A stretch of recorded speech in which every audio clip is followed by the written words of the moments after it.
Bună dimineața și bun găsit la BU! Sunt Sabina Iosub și vă invit să rămâneți alături de mine în următoarea jumătate de oră, căci o să discutăm despre problema Schengen. Știu, vă supără, vă enervează, există soluții, vedem care pot fi acestea. Alături de mine aici în Parlamentul European, în Bruxelles, sunt și le mulțumesc foarte mult pentru prezență. Eva Meidel, thank you so much for your presence. You are representing Bulgaria. Thank you. Happy to be here with you. And also Victor Negrescu from Romania. Thank you. Thank you for the invitation. We have to see what are the solutions actually for our situation, because we know that also Bulgaria and of course Romania are not part of the Schengen area. That's indeed correct.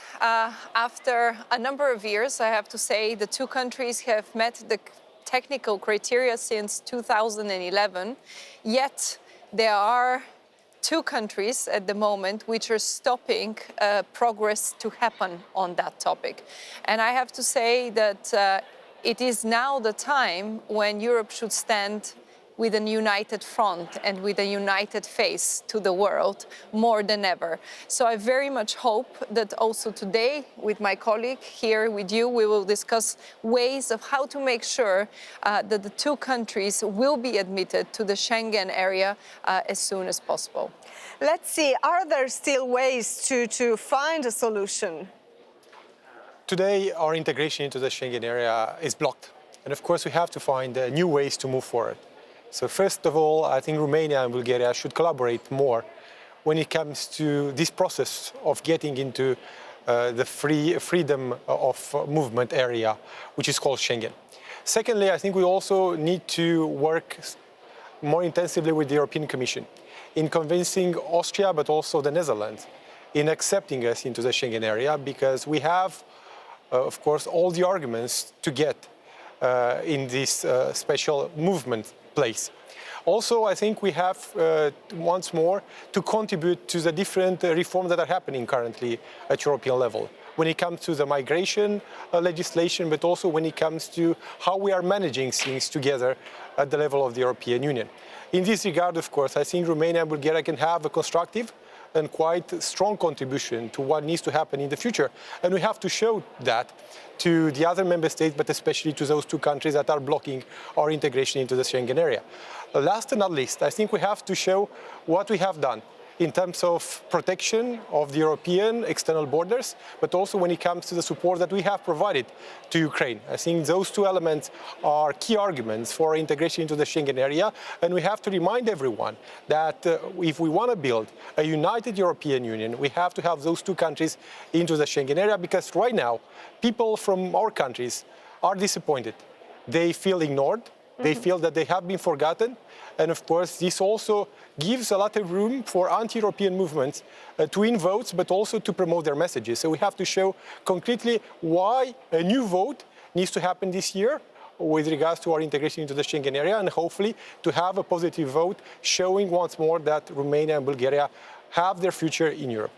In Romania's case, we've seen surrealistic arguments of the Austrians that are saying are actually redesigning the immigration routes that are not appearing in the Frontex data, for example. What is the Bulgarian case? What are those from Netherlands saying to block the access of Bulgaria? Yeah, unfortunately, you know, there are no arguments that are related to the rules, whether one country should be part of Schengen or not. And this is, you know, the regrettable situation here, that at a moment where you have countries that obey by the rules, you have other countries that actually don't obey by the rules because they're using their veto power to you know, not allow two countries to become part of Schengen when the procedures have been met. And why this is done? This is done because of internal issues within those two countries. It is not done purely on a merit base because Bulgaria and Romania have fulfilled the criteria, but is done for internal politicizing of the situation. And as I said, it is now more than ever that Europe has to come united. rejecting the admission of these two countries at this time only fuels further pro-Russian sentiments in those countries, such as Bulgaria, for example. I think that at a moment where our values are tested, our democratic systems are tested, we cannot allow ourselves for further disruption by Russian propaganda, particularly in our country. What I'm trying to say is that the more we are left outside of the club of Schengen, the more Europe is seen to have these division lines, whether it's Eurozone, whether it's Schengen, whether are other topics, the more easy it is to penetrate those societies with the Russian propaganda that is already spreading out there at an unprecedented level.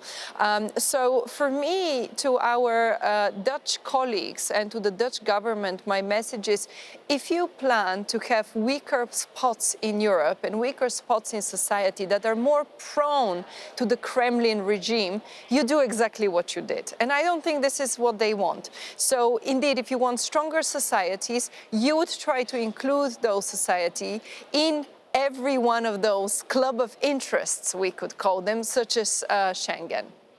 Let's see, what are the next steps? What is the best way to tackle this situation, taking into consideration the strong position of Austria in Romania's case, that is saying no way to see Romania in Schengen soon? So first of all, we have the March Home Affairs Council, and we need to prepare for that. We need to have this topic on the agenda of the Council, at least to discuss about the next steps and have a calendar for the integration of our two countries into the Schengen area that has to be defined during that discussion in March. And in order to do so, together with Bulgaria, we have to discuss with all the European decision makers when it comes to this potential calendar, but also when it comes to presenting our arguments to get into the Schengen area. And of course, by doing so, we need also in the same time to be very clear that we want the integration to happen this year. And we have two other key moments. We have one in June and one in autumn. Probably it will be autumn, when we can really have a positive vote for our integration into the Schengen area, is during the Spanish presidency. But this will not happen automatically if we don't keep this topic on the agenda of the European Union. So in order to do that, I think we have to discuss directly with the Austrian leaders. We have to discuss directly with the Dutch leaders as well. We have, of course, to go in the European media, present our arguments very strongly, also in the national media of those two countries, explain very clearly that we are doing a lot to protect the borders of the European Union, and our integration into the Schengen area is not going to weaken the Schengen space. It's actually going to strengthen the Schengen area. This is a very strong argument. But also we have to refer to the current context where we need unity, where a lot of things have been done by both of our countries when it comes to the protection of the eastern flank. These are, arguments that we know, but we have to repeat them all over and be very loud about it, because it's up to us to defend our position, because no one will do that for us. So of course, we are in a difficult situation. We have to be aggressive, while in the same time, be patient and explaining once more again the arguments to get into the Schengen area. I'm quite confident we can do that, but I think the decision makers from both our countries at the highest level have to be involved in the process. We have to have an open process, a transparent process, where everyone is getting involved, from the left, from the right, from the European Parliament, but also from the national parliament. We need all stakeholders to sit at the same table and work constructively in this direction. And it's up to the people that are in charge of this responsibility to do that more than they did the year before.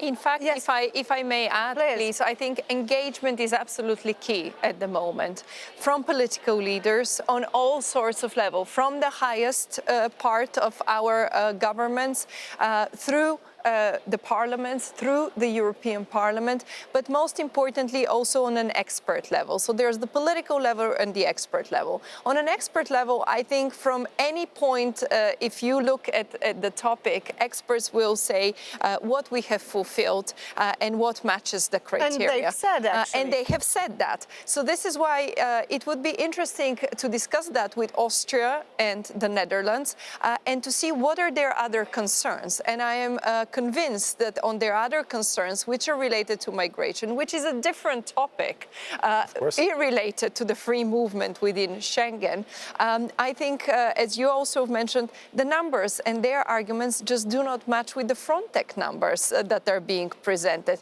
So there is a lot of political talk which just serves their internal societies. And I would like to ask those political leaders to look beyond their societies, because Schengen and the protection of external borders goes beyond the societal impact it has in one or two member states. It has the impact for the whole European Union. So definitely engagement. It is important to engage also with the Swedish presidency. We need to make sure that this topic remains on the agenda and it's not swayed underneath swiped underneath the carpet, because it will serve no good, not just for Bulgaria and Romania, but as I tried to explain, for the whole European Union. And we have to be clear. And I think indeed engaging the Commission here is key.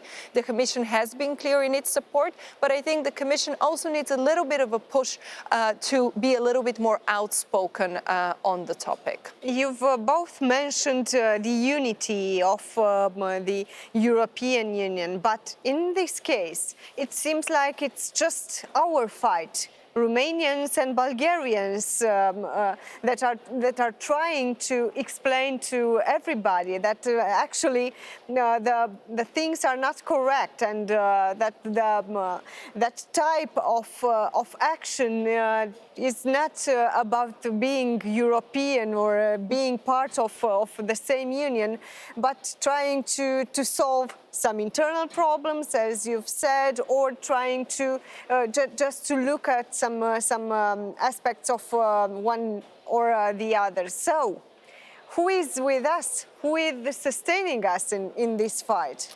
Indeed, you're right. Schengen enlargement is not only about Romania and Bulgaria. It's about how we want Europe to look in the future.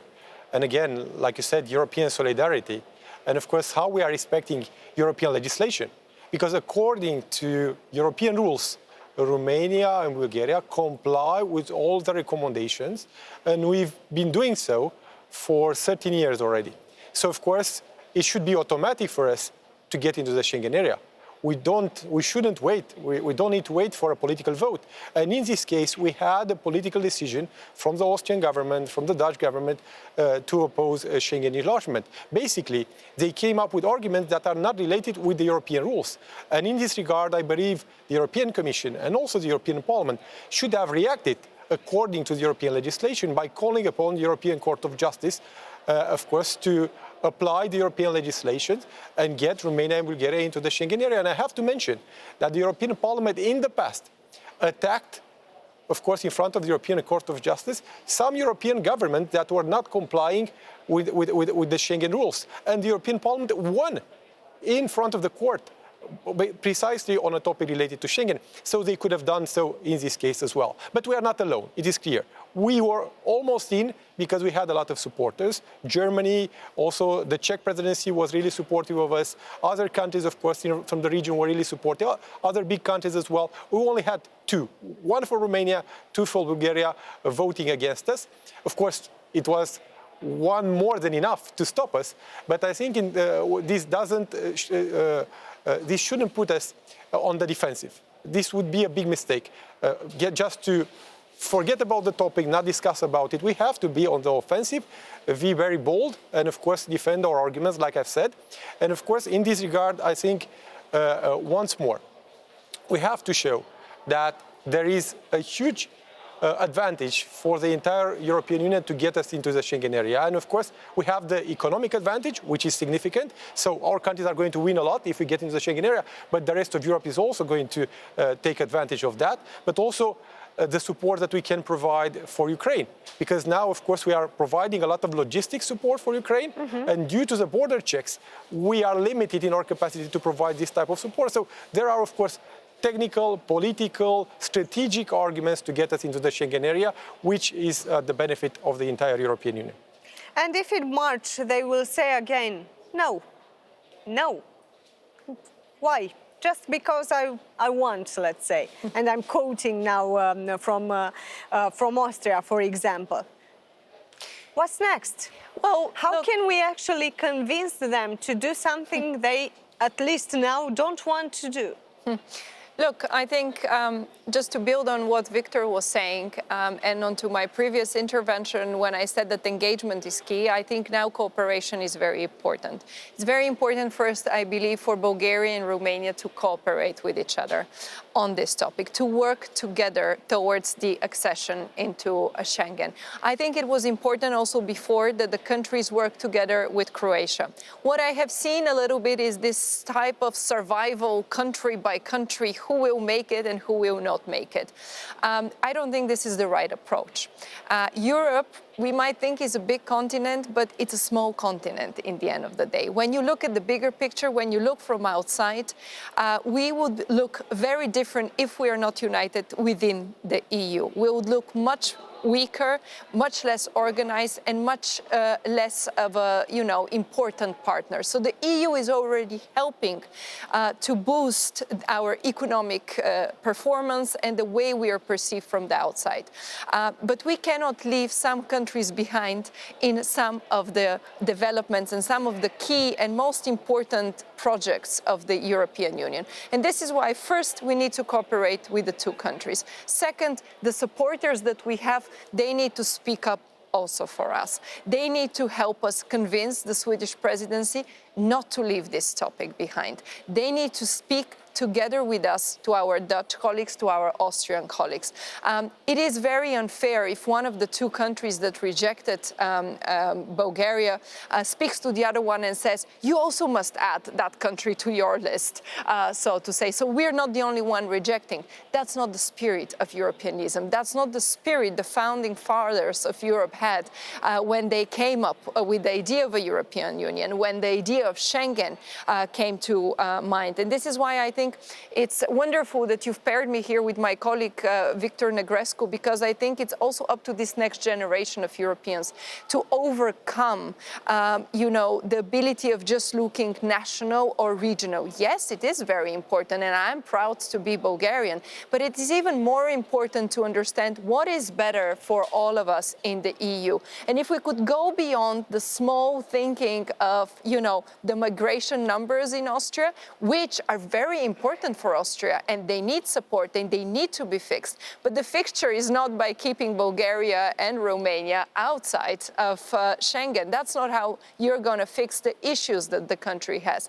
So we better sit on the same table and say, by letting in Bulgaria and Romania, by making sure they're part of Schengen, what can we fix and what will remain unfixed? And the things that will remain unfixed, because there are a number of them related to migration, they could be fixed through the Migration Pact, which has already been in the making for a long time, and there is no agreement. And there is no agreement, and it's not the fault of Bulgaria and Romania for that. It's actually other countries that cannot find agreement on the Migration Pact.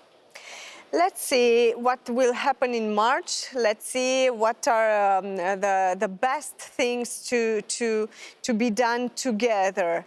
And I'm underlining together because there are some ideas in Romania and in Bulgaria also to try to walk alone, let's say. To try not to go together in this problem as we've seen in the last period, but to try the decoupling, let's say. Are you pro or against this? Well, as I said, I think we have to be cooperating together. I think it makes no sense to leave one single one as an island. We are already like an island that is not part of Schengen. And if some, people would argue and say, yes, but two countries rejected Bulgaria, one did reject Romania. In the end of the day, the idea behind the rejection is the same sort of, vision that the two countries that rejected us have. So I think by convincing them that we could also cooperate together, that it would ease the way we do trade, the way we cooperate together, and that it would increase security overall, it would only make sense not to continue further decoupling, because there's an example of Croatia being decoupled already in a couple of months ago. So I think it would, for me, only make sense that we present a united front. Again, as the current situation where we find ourselves, it only makes sense that there's more cooperation within member states rather than less cooperation. And those who are saying that the decoupling is the solution are those who are looking at Croatia as the winner, let's say, of this act of decoupling from Romania and Bulgaria. There were a discussion about decoupling at the end of last year. But of course, now we are not there anymore. Today, Romania and Bulgaria are linked to each other. And of course, we have to have a common strategy when it comes to our integration into the Schengen area. So we have to proceed accordingly and work together in this direction. So, Romanians and Bulgarians should learn to work together, because it seems that we have been put together for so many years already in the European Union that we have to understand that the only way to move forward is really to build a united front on many issues, not only this issue. And of course, there are some people now saying, look, we should build a wall between Romania and Bulgaria. These are elements that are not based on realities. We have to intensify the cooperation between the two countries, build more bridges, interconnect our economies, build common clusters. There are many initiatives where we can use European opportunities, European funds to develop further. So I think those that want to keep us far away from each other actually do not want the best for our two countries. So in this regard, but also on other issues, our two countries need to learn together, but also be more pragmatic in how we are approaching things. And of course, try to answer to those that try to divide us. And at some point, I saw the Austrian Chancellor trying to do so, inviting one of the Bulgarian leaders to Vienna and so forth. It was strange, but hopefully we managed to reorganize ourselves. There have been contacts at the highest level between Romania and Bulgaria. We are working closely together here in the European Parliament in trying to build this united front. And I have to mention that here in this House, in the European Parliament, we've managed Romanian MEPs and Bulgarian MEPs to really push forward for our integration into the Schengen area. We had resolutions, we had debates, we pressured the Austrian government, we pressured the Dutch government. We are always united in doing so, and I think we can be a positive example for the decision makers back home to learn how to work together in a constructive manner for both of countries. We are in the end of our discussion, and I will ask for a 30 seconds message for those who are watching you right now from Romania, Bulgaria, or some other European countries. For me, engagement and cooperation is absolutely key. And first and foremost, it has to come from the leaders of our respective countries. As Victor said, we set a good example here in the European Parliament, engaging and cooperating together. So I very much hope that for the past 2 years, to a certain extent, the Bulgarian caretaker governments that have been appointed by a pro-Russian president, as well as the government we had for a limited period of time of 6 months, they kind of never prioritized Schengen. It was never high up on their agenda. They never engaged into a meaningful campaign to prevent the veto. I hope now they have understood that it's time to cooperate, that it is time to work together in order for the European sentiment to prevail and not to allow our countries and our societies to give in into those arguments of, pro-Russian propaganda, and also not to feel the pressure from countries that have objected the decision of us joining without any clear arguments to do so. Victor Negrescu. So I call for some reason here. Of course, reason is important. Be pragmatic and be professional about it. I truly believe we can do it. We can do it if we act differently than last year. Be more positive, be more aggressive to a certain extent, come up with strong arguments. I have to mention, of course, that my Social Democratic Party really managed to convince all our partners at European level to support Romania.